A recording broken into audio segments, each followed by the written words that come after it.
Será que sua empresa está usando corretamente ferramentas de teste de perfil como o DISC? Ou será que o uso está raso demais ou não está gerando impacto real no desenvolvimento dos profissionais e líderes? No episódio dessa semana do Gestão de Pessoas, nós vamos falar tudo sobre DISC, né? Onde surgiu, o que é, como aplicar de forma estratégica e principalmente o que é preciso evitar para não cair em armadilhas comuns no uso dessa ferramenta. E para isso, a gente vai ter a honra de receber aqui no programa um dos maiores especialistas em DISC do país, o Alexandre Ribas, presidente da TTI Success Insights Brasil, uma das maiores referências no país e no mundo no uso de DISC. Então, se você quer aplicar o DISC de uma forma correta e potencializar os resultados, né, da ferramenta na sua gestão de pessoas, fica com a gente até o final e aproveita e segue nosso podcast.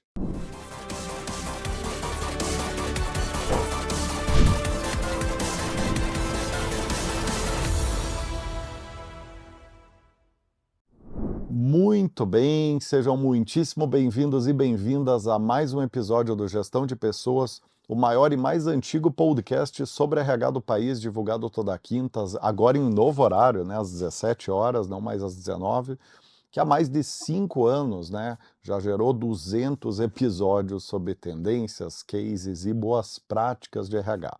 Para quem é novo ou nova por aqui, esse programa é um oferecimento da The Force Sales Company, grupo de RH especialista em resolver problemas complexos de recrutamento, seleção e assessment, que nos últimos anos se tornou uma das empresas mais bem avaliadas e que mais crescem dentro do segmento no Brasil. Para começar, eu quero dar muitíssimo boas-vindas ao nosso convidado especial aqui, o Alexandre. Como é que você está, Alexandre? Empolgado aqui com o papo? Tudo ótimo, Rodrigo. Agradeço muito essa oportunidade e bem contente de estar aqui. Maravilha, meu amigo, maravilha. Tem até uma curiosidade aqui, porque os cursos de DISC que eu fiz foi com a TTI e foi com o Alexandre, então estou bem feliz de te receber aqui, viu? E agora das boas-vindas à Paty, minha parceirona aqui no programa. Como é que você está, Paty? Tudo bem? Tudo bem, tudo ótimo, na verdade. Esse é um tema muito legal, né, Rodrigo, para a gente poder discutir aqui, então estou bem empolgada para entender um pouco mais. Maravilha, Paty. Que legal que a gente está podendo trazer esse assunto, né? Alexandre, para a gente começar, para quem ainda não te conhece, conta um pouquinho da tua trajetória, né, até se tornar uma das referências aí em DISC no Brasil e como que é o trabalho da TTI hoje. Ok, bom, eu comecei a trabalhar com ferramentas de assessment em 94, quando eu fiz o meu primeiro treinamento, então é um marco que eu uso. Uhum. E aí em 94, 96, eu trabalhei em 94 numa empresa, em 96 eu fui trabalhar para a empresa que eu fiz esse primeiro treinamento, que era o PI na época, inclusive. Em 97, eu fiz o primeiro curso de DISC, que eu fiz, inclusive, com a Raikon, com o Peter e com a Lígia. E aí eu fiquei 98, 99 e 2000, eu morei em Curitiba, trabalhando com PI. Em 2001, eu conheci a TTI Success Insights e comecei a fazer o trabalho de representação para eles aqui no Brasil. Então, desde setembro de 2001, eu sou o representante legal deles, o distribuidor no Brasil das ferramentas da TTI. Então, basicamente, toda a minha experiência profissional é com isso, né? Eu tive o privilégio de trazer para o Brasil a primeira edição e única em português do mundo do livro As Emoções das Pessoas Normais, que é a base para todos os livros, todas as ferramentas, no caso. Tem outros 2 livros publicados no assunto, então eu diria assim que se hoje eu tenho um certo reconhecimento é porque eu tomo muito tempo fazendo a mesma coisa. Maravilha. Muito bom. Alexandre, como a ideia é a gente dar um pano de fundo aqui, né, de A a Z sobre o DISC, então eu queria que você pudesse nos trazer um pouco o que é, como é que ele surgiu, né, o que ele mede. Então, para as pessoas que ainda não ouviram, me explica um pouquinho mais. Ok, então a origem do DISC, a gente pode dizer que veio de uma ferramenta chamada AVA, que é Activity Vector Analysis, de Walter Clark. Walter Clark, ele, na Universidade de Columbia, estava assistindo uma palestra do Prescott Leck, e do lado dele sentou William Moulton Marston, para assistir a palestra. Aí eles se conheceram e o Walter Clark chamou o Marston para ser o orientador da tese de mestrado dele. E ele mudou de carreira para essa área mais de gente, por assim dizer. E ele lançou um instrumento dele, e esse negócio de data é meio complicado com a internet, tá? Então eu vou colocar as datas que eu acredito que tem mais fundamento, porque tem muita data, varia muito. Em 1948, né? Em 1948 é o primeiro instrumento que se acredita que saiu com base no livro do Marston. E essa história eu ouvi de um evento que eu participei de um congresso em Montreal, no Canadá, que foi uma palestra de um inglês que ele conheceu pessoas que conheceram essas pessoas e contaram isso. E o primeiro instrumento AVA, ele não tem as letras DESC, né? E duas pessoas, mas teve uma fundamentação, uma influência do Marston. O Marston, ele não desenvolveu instrumento, ele não desenvolveu questionário, então as ferramentas que a gente tem hoje no mercado não tem relação com ele. Ele só escreveu o livro As Emoções das Pessoas Normais, em 1928. Ele não tem relação com questionário, com relatório. Ele não criou nada do que a gente tem hoje, que a gente usa. Tá? E aí duas pessoas trabalharam com Walter Clark, que era o Arnold Daniels e o J.P. Cleaver. Os dois saíram, né? O Arnold Daniels criou o PI, né? Fundou a Prindex e o Predictive Index, que é o instrumento dele, que é muito semelhante ao AVA. Então, se você pega o questionário e o gráfico, eles são muito parecidos, praticamente iguais até. E o J.P. Cleaver, ele altera o questionário e ele começa a grande alteração que ele faz é pegar o self, quem a pessoa é, pelo que a pessoa nega no questionário e não pela que ela afirma. Essa é a grande mudança, e muda o gráfico, muda algumas coisas, né? Os dois produtos são excelentes, né? O PI é um ótimo produto, o DISC também. A única diferença é que o DISC tem uma variedade muito grande no mercado, e esse é o único cuidado, como qualquer produto. O instrumento do J.P. Cleaver se chamava Self-Description. Esse instrumento não tem mais, não tenho notícia, procurei, acho que não existe mais. Depois dele veio o John Geyer, que abriu a Performax, que virou Carlson Learning, depois Inkscape, hoje é Wiley. Teve o Thomas Hendrickson, da Thomas International, e o Bill Bondstetter, da TTI.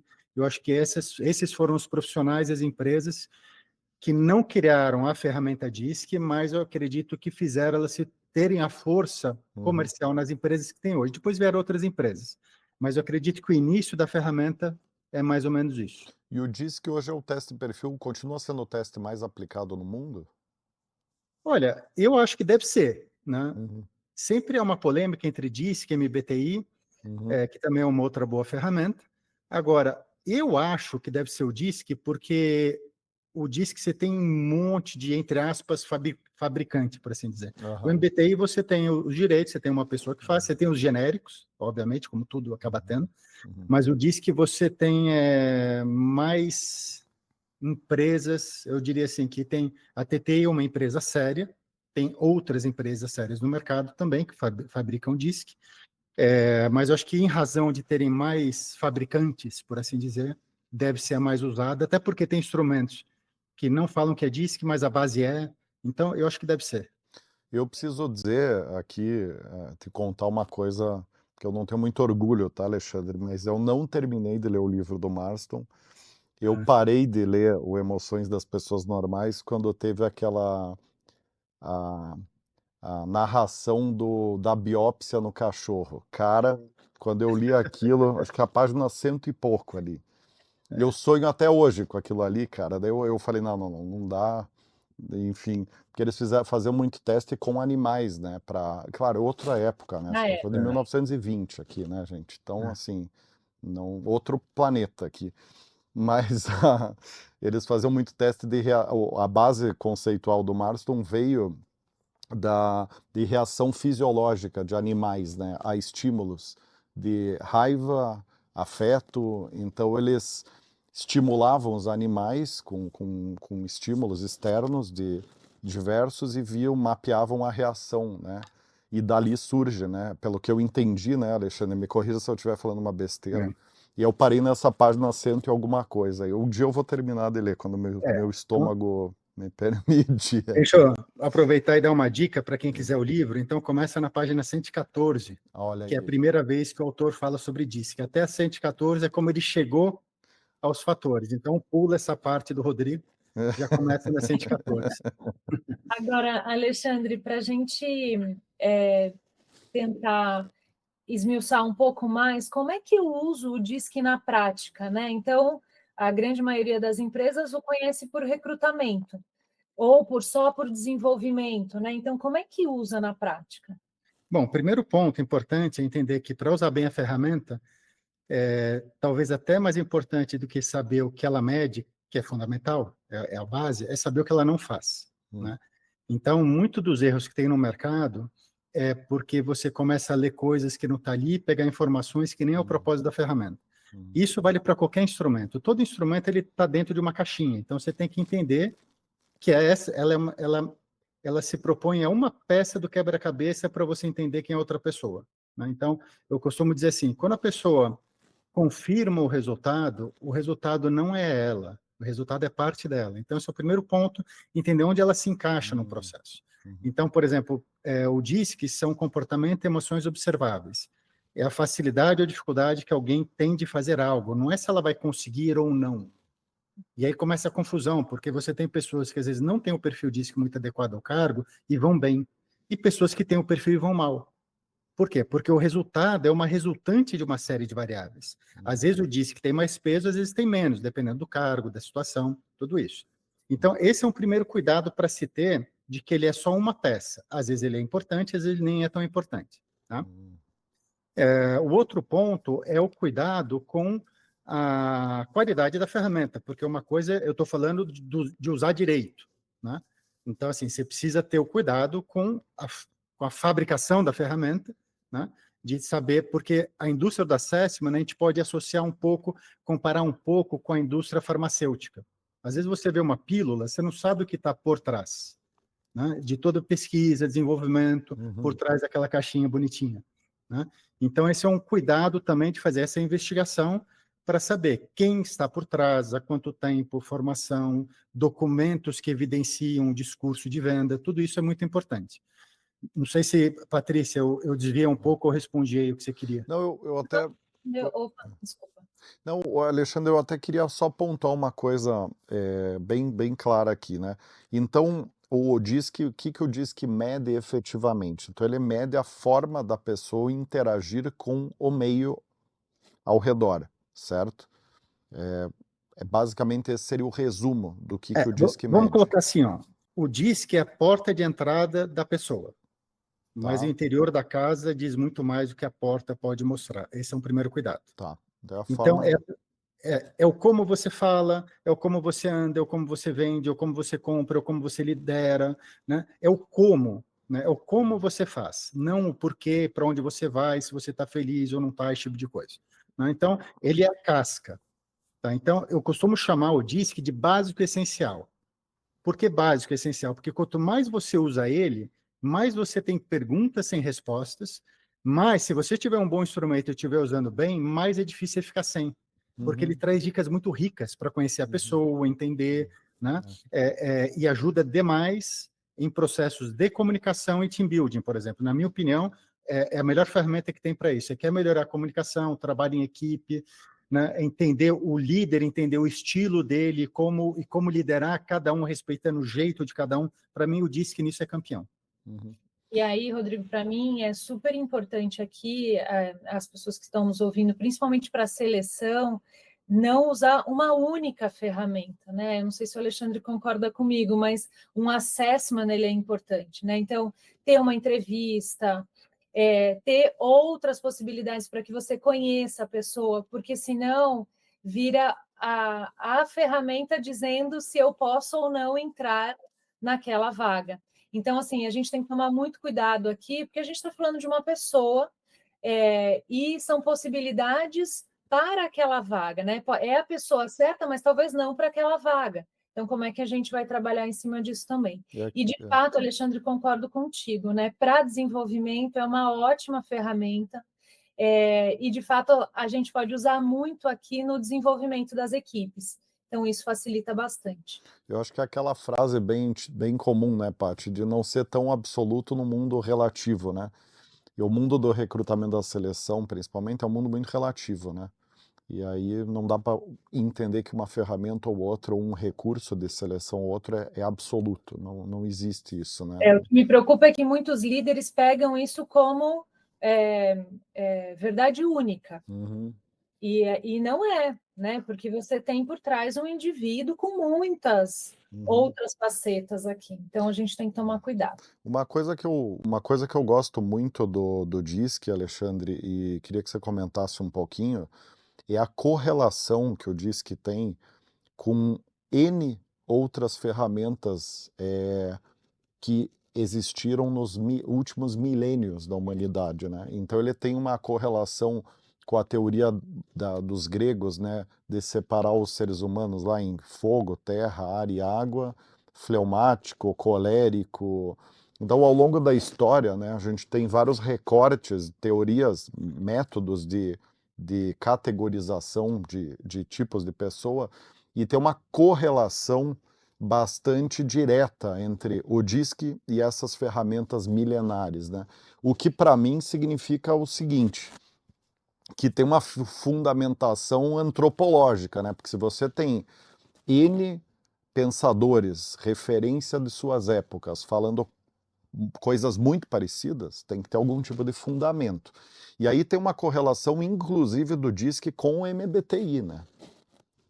Tem um cruzamento agora de cabeça eu não vou saber os fatores do MBTI que se correlacionam com o DISC dessa maneira que eu estou colocando aqui, mas eu queria que você comentasse um pouco disso, né? Porque a gente vive num mundo, às vezes, que as pessoas têm uma certa descrença com as coisas, às vezes gratuita, e tem esse histórico, né? Bastante longo de correlação do DISC com essas ferramentas, né? Queria que você falasse um pouco sobre isso. Tá. Desde quando provavelmente você estava se referindo a Hipócrates, Galeno, Empédocles, quer dizer, são pessoas que estavam observando pessoas e ser humano continua sendo ser humano, ainda é ser humano. Então, se as pessoas estavam sendo observadas de maneira adequada, seja 4.000 anos, 3.000 anos, 2.000 anos, 1.000 anos, 100 anos atrás, atualmente, as pessoas provavelmente vão ser descritas da mesma maneira. Seria o mesmo que você pegar registros de pessoas descrevendo o sabor da laranja há 100 anos atrás, 1.000 anos atrás, 2.000 anos atrás, laranja é laranja, continua sendo laranja. Então faz sentido que as descrições sejam semelhantes e haja correlação. Tá? Então, isso acho que só revalida que o ser humano estava sendo observado de maneira adequada e correta. Tá? Com relação ao MBTI, uma vez eu estava conversando, eu tive o privilégio de conversar poucas vezes com Bill Bondstatter, que é o fundador da TTI, que já faleceu, infelizmente. Sou coautor de um livro com ele aqui no Brasil. E uma vez eu perguntei para ele, eu falei assim, Bill, qual a relação do Jung com o DISC? Né? Porque muitas vezes tem gente que fala que tem uma relação, que o DISC, Jung, porque às vezes cai bem falar, né? E aí ele falou assim, olha, não tem relação... Foi uma resposta muito madura até, porque ele falou assim, Alexandre, até hoje eu não vi nenhuma correlação entre o trabalho do Marston e do Jung. Não há nenhuma relação entre eles. Nenhuma referência cruzada, você diz. Não tem. Então, você pega o livro As Emoções, que tem muitas páginas de referência, o Marston cita o Jung apenas uma vez, que é com relação ao teste do medo. Tá? Então, ele falou assim, para sua segurança, diz que é Marston, ponto final. Esse é um ponto. Tá? O MBTI não é puro Jung, porque teve a participação da Isabel e da Caterine, mãe e filha, para a elaboração do MBTI, e adicionaram ali, fizeram um complemento. São instrumentos, eles são instrumentos distintos, mas talvez a gente possa, em algum momento, criar algumas correlações. A gente não está comparando maçã com maçã, diz que é MBTI, tá? Mas pode ter semelhanças, porque são instrumentos que funcionam bons falando de pessoas. Tá? Então, assim, querer criar uma correlação direta entre os fatores, eu acho meio perigoso. Tá? Mas que há correlações existem, quem está falando de dimensão comportamental... Porque o objeto é o mesmo, né? Que é o ser humano, né? Então... dá para a gente achar similaridades, tá? Dá para achar. E, na verdade, eles se complementam, né, Rodrigo? Eu acho que você, né, se muitas vezes as empresas acabam não tendo dinheiro para poder fazer com várias ferramentas, mas caso seja, você consegue ter mais informações com o Mais DISC nuances, e né? o MBTI, né? É. Mas É, é isso, acho que ambos trazem nuances muito interessantes, né? muito. É, eu tenho um ponto que a gente não poderia deixar de falar aqui, que é sobre o excesso de oferta de DISC, né? Acho que o Alexandre pincelou lá no início isso, e de fato, acho que o DISC é o teste que mais tem fornecedores, né? É, e isso é um problema, né? Porque você tem muitos testes com pouquíssima validação científica e de empresas pouco sérias, né? Pouco que não tem uma área de P&D por trás. Como que, que os profissionais da RH, Alexandre, podem entender se a ferramenta que eles estão comprando é confiável ou não? Tá. Outro dia eu estava lendo uma matéria falando que na China hoje tem mais de 100 fabricantes, 100 marcas de carros, né? Uhum. E que eles estavam preocupados que iam quebrar várias, né? Eu falei, não precisa ficar preocupado, porque é óbvio que vai quebrar, né? Então, assim, porque assim foi nos Estados Unidos, assim foi em outros lugares, e vai acabar ficando 3 ou 4 na Coreia, tinha mais, hoje tem 2 ou 3. Então, assim, é normal isso, né? Então, assim, a hora que percebe que tem mercado, que tem campo, né? Um monte de gente vai querer entrar, né? E hoje em dia a velocidade de entrada está muito grande, por tecnologia, Uhum. né?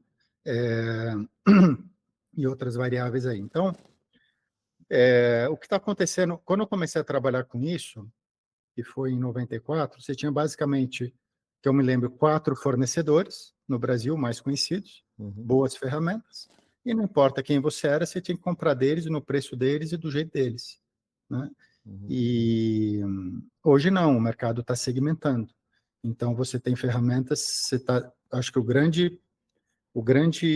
outro dia entrou um consultor para falar comigo falando que a ferramenta que a gente vende é muito cara, né? Porque obviamente que cada novo concorrente que entra vai querer abaixar o preço. Isso é da economia, né? É um princípio, né? E eu falei assim, olha, o ponto não é eu abaixar o preço, é você pensar no seu posicionamento, porque antes a TTI vendia para todo mundo, agora não vende mais. Então, isso a gente tem que aceitar e a gente colocar a gente no nosso lugar no mercado, né, com o nosso posicionamento. Então, o que está vendo vai ter ferramentas mais simples, mais baratas, ferramentas mais complexas, e nessa faixa de simples até mais complexas, você vai ter coisas ruins, coisas medianas, coisas boas, Uhum. e aí você precisa ver qual que encaixa para você, Uhum. né? Qual que encaixa com você e o risco que você quer tomar. Então, como eu falei assim, tem que fazer perguntas. Se você entrar num site, por exemplo, hoje você entra no site de uma ferramenta, não tem endereço, não tem contato, não tem quem fez, não tem arquivo fundamentando, né? É que uma vez eu aprendi no curso de venda, para cada afirmação deve ter uma evidência, né? Então isso parece que foi esquecido da mesma maneira que a LGPD foi esquecido, né? Então, tem que tomar esse cuidado, tem um processo um pouco mais investigativo, né? Por exemplo, uma barreira de entrada para novos clientes é treinamento. Então, quem entra e quer vender barato não quer ter treinamento. Só que como é que você vai vender alguma coisa sem capacitar a pessoa para, por exemplo, como a Patrícia falou, né, de repente alguém do RH, algum consultor fala assim, mas a ferramenta disse. A ferramenta não diz nada. A ferramenta é uma fonte de informação para você decidir, né? Então, primeiro você precisa confiar na fonte de informação, né? Segundo, a responsabilidade é sua, e você tem que saber lidar com isso. Você tem que saber lidar, por exemplo, que nem você pega, por exemplo, eu quero uma pessoa para um cargo de liderança, mas no DISC deu uma baixa influência e vai lidar com pessoas. Tudo bem, mas se a pessoa tiver uma boa inteligência interpessoal, tiver valores relacionados a pessoas, de repente essa pessoa vai ter uma entrega melhor, vai ser mais competente do que alguém de alta influência. A pessoa precisa ter essa noção, essa capacitação para usar bem a ferramenta, senão ela pega alguém que tem um perfil DISC bom para o cargo, mas é um candidato ruim, em termos de experiência, conhecimento, uma pessoa emocionalmente não muito no eixo, né? Ou que de repente quer outra coisa da vida, que é a importância de investigar os valores, né? O que a pessoa valoriza. Não, fantástico, fantástico. Paty, do ponto de vista do RH, quais você diria que são as principais dúvidas na hora de usar o DISC, para a gente ir perguntando para o Alexandre aqui e ir gerando esses insights? Acho que o uso do DISC, a gente já falou um pouco sobre isso, né, Alexandre? Mas esse uso contínuo e estruturado faz diferença? Beneficia a empresa? Assim, queria entender um pouco se, por exemplo, você trouxe a questão de desenvolvimento de equipes, né? Como é que eu uso de forma contínua? Tá. Para mim, o DISC ou ferramentas como essa deveriam ser usadas da mesma maneira que um financeiro não vive sem calculadora. Tá. Né? Porque quem lida com gente precisa entender de gente. O grande ponto aqui é entender se o time, a empresa está pronta e madura para que as pessoas se conheçam e compartilhem quem são. Isso, às vezes, é um processo. Né? Então, às vezes, você trabalha no 1 a 1, mas não pode deixar compartilhar, porque as pessoas não estão maduras, elas vão usar de maneira errada, seja para manipular o outro, seja para diminuir o outro, né? Usar como ferramenta de competição interna. Então, tem muitas, infelizmente, acontecem coisas assim. Então, o ideal é que um dia todo mundo soubesse o perfil de todo mundo e se comunicasse, né, da maneira mais adequada ao outro, porque eu disse que o que eu disse pode trazer é o idioma do outro. Então, você aprende o idioma do outro. Então, a viagem é muito mais legal quando você fala o idioma do país que você está visitando. Né?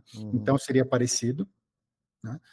Para formar times, né? Para alocar atividades, projetos.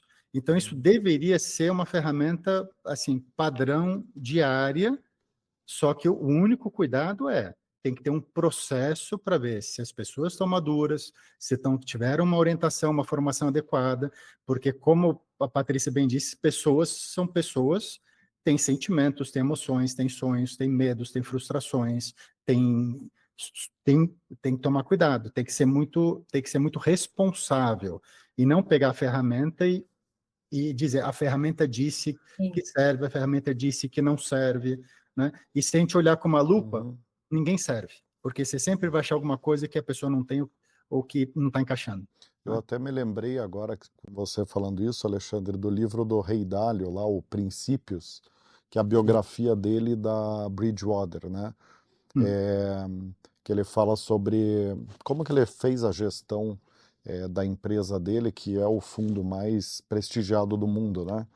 E é interessante porque uma das coisas que ele fala no livro de Boa Prática de Governança é que ele fez que a gente inclusive replicou aqui na The Forces Company, a gente tem isso aqui, cada colaborador tem um card, né? E nesse card tem o resultado do teste de perfil da pessoa. Exatamente para você ter entender como que a pessoa interage, como é que ela vê o mundo, como que ela se comunica e ela gosta de ouvir algo, entender algo, se posicionar. Então eu concordo muito com o que você falou da importância da gente ver o outro dentro de uma empresa, né? E eu acho que a partir do momento que você tem um teste de perfil aplicado em toda a empresa, documentar, ter rituais que evidenciem qual o perfil de cada um, para gerar esse autoconhecimento, essa empatia, de fato aumenta muito a qualidade da interação, né? E muito muito em linha com o que você falou do não existe bom e ruim, existe diferente. E aí isso exercita empatia, quer dizer, o fulano ele tem um comportamento oposto ao meu aqui no DISC, né? Ele tem um perfil comportamental oposto, mas não é nem melhor nem pior, é diferente. E a partir do momento que a gente vê isso e entende isso dessa forma, eu acho que a gente despressuriza as relações, sabe? Cria relações um pouco mais fluídas, né? Um pouco mais maduras, né? É que você já vai Então, para um segundo step, né, Rodrigo? Porque eu já sei como você funciona, então eu vou já de uma outra forma falar contigo, assim. Agora, Alexandre, uma dúvida. Eu preciso refazer o DISC várias vezes? Então, fiz uma vez. Preciso reaplicá-lo? Depois de quanto tempo? Ó, essa pergunta, eu vou colocar o meu ponto de vista, tá? Tá bom?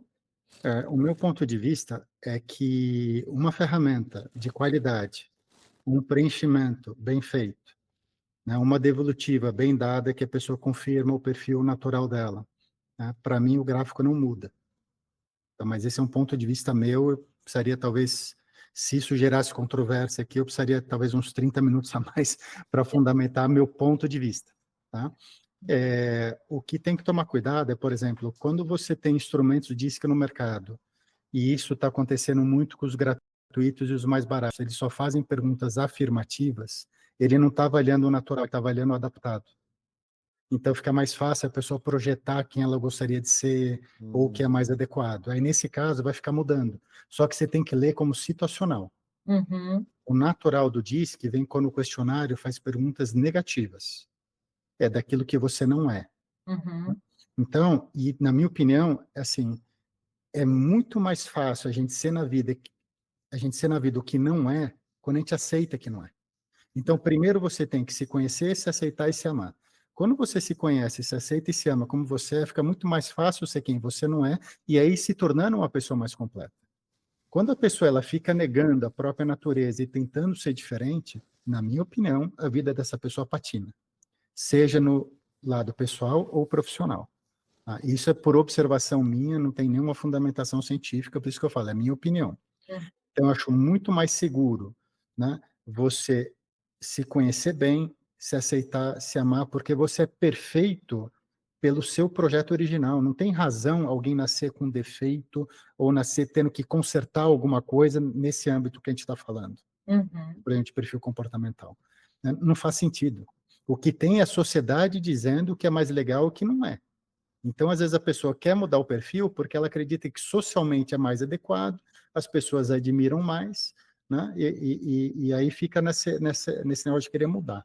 Então, agora, o gráfico adaptado, que aí pode variar o termo conforme o instrumento que você usa, esse muda com frequência. Então, se você for preencher novamente, né, por exemplo, eu preencho com uma certa regularidade, vai uma vez por ano eu preencho hoje. Tá? Eu não vou, primeiro que cada vez mais eu levo mais tempo, porque eu entendo como funciona o questionário hoje de tanto usar, né? E eu tenho que ver o adaptado, né? O que eu vou avaliar é o situacional, é como eu estou situacionalmente. Então, esse é o meu ponto de vista com relação a isso. Tá? Super interessante. Obrigada. Tá? Alexandre, é só para a gente pontuar bem aqui uma questão que eu acho bem importante. Quais os casos de uso de mais, onde o DISC realmente mais gera valor e quais os casos de uso que menos gera valor? Aqui imaginando um RH lato sensu, tá? Quer dizer, a gente está falando aqui de recrutamento, gestão de cultura, estamos falando aqui de programa de desenvolvimento, de liderança. Quais os casos de uso dentro do RH que você acha que diz que se aplica melhor ou se aplica pior? Eu acredito que está muito... Vamos pensar assim. Primeiro, você tem que colocar um peso na ferramenta. Então, por exemplo, se eu vou contratar uma pessoa para trabalhar no quiosque de vendas, no shopping mais movimentado de São Paulo, no Natal, então eu vou colocar um peso máximo no DISC. Tá? Então, eu quero que a pessoa tenha alta influência. Mas, né, voltando um pouco no início da nossa conversa, é muito importante você ter outras ferramentas de assessment e não usar uma só. E, para mim, a mais importante de todas é a entrevista. A pessoa pode ter o perfil banhado a ouro, usar todas as ferramentas da TTI que eu acredito. Se na entrevista não deu alguma coisa que foi legal, então não. Tá? Então, agora, partindo do princípio que o resto está em ordem, para mim ali teria um peso máximo. Então, o recrutamento seria um caso de uso positivo. Recrutamento, nessa situação, eu vou colocar extremos. Contextos, tá. Um extremo é o contexto e o peso que você vai colocar. Tá. Então, se for para um trabalho temporário, num quiosque, no shopping mais movimentado de São Paulo, no Natal, então, se não for auto-ir, eu não chamo nem para entrevista. Porque senão a pessoa não aguenta. Agora, se eu vou contratar uma pessoa de tecnologia, que tem 3 pessoas no Brasil que entendem do assunto, tá? Os 3 estão empregados. Eu posso até elaborar o perfil do cargo ideal para essa vaga, pela metodologia, tudo. Mas o primeiro que vagar, eu vou contratar e eu não vou usar a ferramenta para dizer se eu devo ou não. Eu vou usar a ferramenta para conhecer a pessoa, entender melhor ela e, de repente, ver como é que eu posso compensar alguma eventual incompatibilidade com o que eu gostaria. Entendi. Então, o jeito de usar, ele é muito importante. O peso que você vai colocar na ferramenta. Né? Então, para a seleção, eu acho que é uma utilização super simples de entender.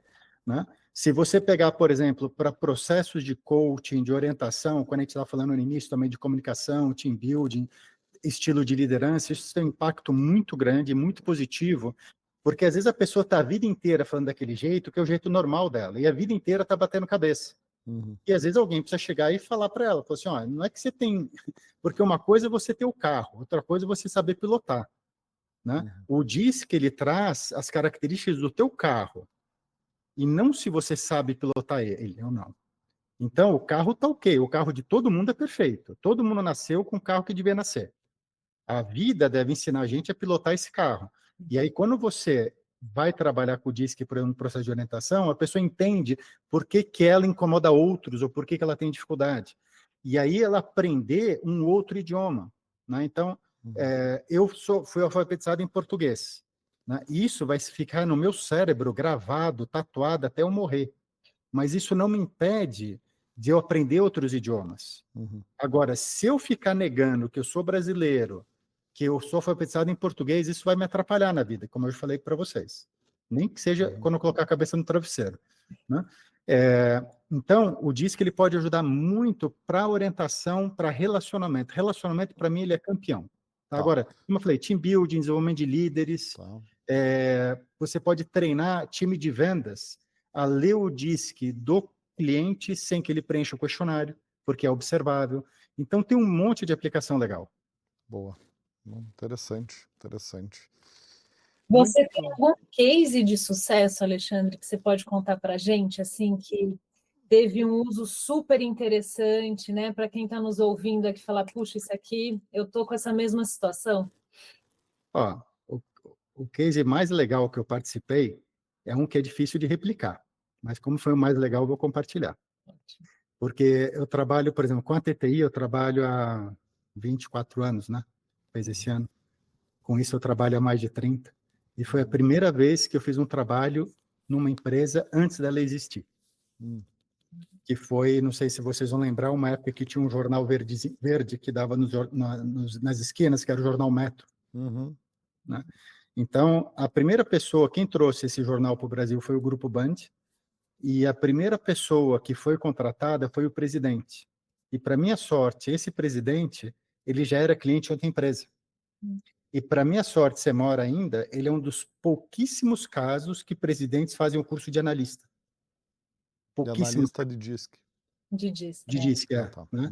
E faz uma diferença enorme para a empresa quando o dono, a dona, o presidente ou a presidente fazem um curso. E aí ele ligou para mim e falou assim, Alexandre, eu fui contratado para esse projeto e tal, e agora eu tenho que contratar todo mundo, né, abaixo de mim. Eu fui a primeira contratação e vou participar das outras. E eu lembro no treinamento que você falou um negócio de perfil de cargo e a gente não fez onde eu estava, não sei o que lá. O que você acha da gente fazer os perfis de cargo e depois contratar as pessoas? Então, foi a primeira e única vez que eu fiz, né, o que deveria ser o ideal antes da empresa existir. E aí a gente fez todos os perfis de cargo das diretorias, né? E toda a contratação foi feita usando isso como uma das referências. Né? E o Jornal Metro no Brasil, que na época era o maior jornal do mundo, acho que talvez o maior em lugares, né? Eles bateram o recorde mundial de atingir o ponto de equilíbrio. E eu acredito assim que a gente teve uma participação nisso. Quer dizer, obviamente que eram profissionais muito bons, né? Obviamente. Mas a metodologia ajudou a contratar quem realmente encaixava no que eles precisavam para aquilo que eles se propunham. Né? Mas então, é muito legal isso que você está trazendo para as startups. Né? Então, fica aqui uma dica importante, porque normalmente a startup vem com esse olhar muito só de resultado. Claro, é um empreendedor, entendemos, mas se você, de fato, tem perfis mais adequados, provavelmente você cresce mais rápido também. E se eu não estou enganado, até eu parar de trabalhar, o turnover foi 0 dessas pessoas que foram contratadas. Legal. Muito legal. Muito bacana. E, Alexandre, para finalizar, que conselho final você daria para quem está pretendendo usar DISC ou quem já usa e quer melhorar o uso? Assim, qual que é a tua reflexão final aqui?